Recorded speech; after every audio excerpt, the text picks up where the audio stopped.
8, 10, 28 hybrid এইগুলোর দাম কেমন? হাইব্রিড ছিল মোটামুটি 1200 টাকা, 28 1600 টাকা, আর হচ্ছে আপনার খাটো 10 হচ্ছে 1250।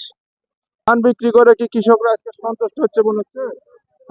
গত হাটের থেকে সন্তুষ্ট, কারণ গত হাটে বাজার ছিল 1200 টাকা, আজকে মনে 50 টাকা বাড়ছে। সালাম আলাইকুম, কৃষি ও কৃষকের কথা থেকে আপনাদের লেসলাম রাজশাহী বাগমারা ভবানীগঞ্জের সবচেয়ে বড় হাট ধানের হাটে ধানের বাজার দর দেখার জন্য। আপনারা কৃষি ও কৃষকের কথার সাথে থাকবেন। চলুন তাহলে আমরা জেনে নিই ধানের বাজার দর আজকে কেমন যাচ্ছে। এখন এক ধানের বড় ব্যাপারীর সাথে কথা বলবো ধানের বাজার দর আজকে কেমন যাচ্ছে এই জানার জন্য। আপনারা কৃষি ও কৃষকের কথার সাথে থাকবেন। চলুন তাহলে জিজ্ঞেস করি ভাই, আজকে ধানের বাজার কেমন যাচ্ছে? আজকে ধানের বাজার ভাই ছিল 75, নতুনটা 1240-50 টাকা। 1240-50 টাকা 75। হ্যাঁ, 8, 10, 28 হাইব্রিড এইগুলোর দাম কেমন? হাইব্রিড ছিল মোটামুটি 1200 টাকা, 28 1600 টাকা, আর হচ্ছে আপনার খাটো 10 হচ্ছে 1250।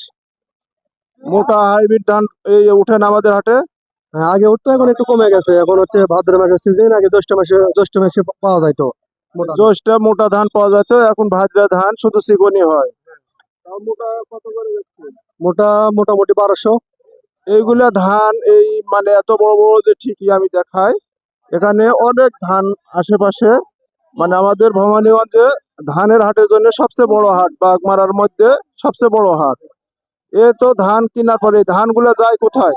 বিভিন্ন আড়ত ধরে বিভিন্ন মোকাম আছে, যেমন হচ্ছে বগুড়া যায়, আপনার মহাদেবপুর, তারপরে পটিয়া, চাষকড়, রাজশাহী, ধোয়াপাড়া। মানে বিভিন্ন ওই রাইস মিলে এই ধানগুলা চলে যায়। আপনারা ভবানীগঞ্জের হাটে জানিয়ে থাকেন বাগমারার মধ্যে সবচেয়ে বড় হাট ধানের হাটের জন্য। আর ধান প্রধান খাবার, ধান বিক্রি করে কি কৃষকরা আজকে সন্তুষ্ট হচ্ছে মনে হচ্ছে? গত হাটের থেকে সন্তুষ্ট, কারণ গত হাটে বাজার ছিল 1200 টাকা, আজকে মনে 50 টাকা বাড়ছে। 50 টাকা করে আজকে বাড়ছে ধানের দাম। আপনারা কৃষি ও কৃষকের কথার সাথে থাকবেন। ধন্যবাদ। ধন্যবাদ ভাই। আচ্ছা, ধন্যবাদ। ধানের বাজার দর অনেকটাই কম। আজ হাটে দেখালাম প্রত্যেকটা যাই জিনিসের দামই কম। এই ধান কৃষকরা ফলাতে অনেক কষ্ট হয়েছে, তারপরে বৃষ্টি ঝড়ে সব পড়ে গেছে। কৃষকদের আবাদ করতে হবে, তাই আবার নতুন করে শুরু করার জন্য ধান বিক্রি করে শুরু করছে। আপনারা কৃষি ও কৃষকের কথার সাথে থাকবেন এবং কৃষককে ভালোবেসে থাকলে ভিডিওটি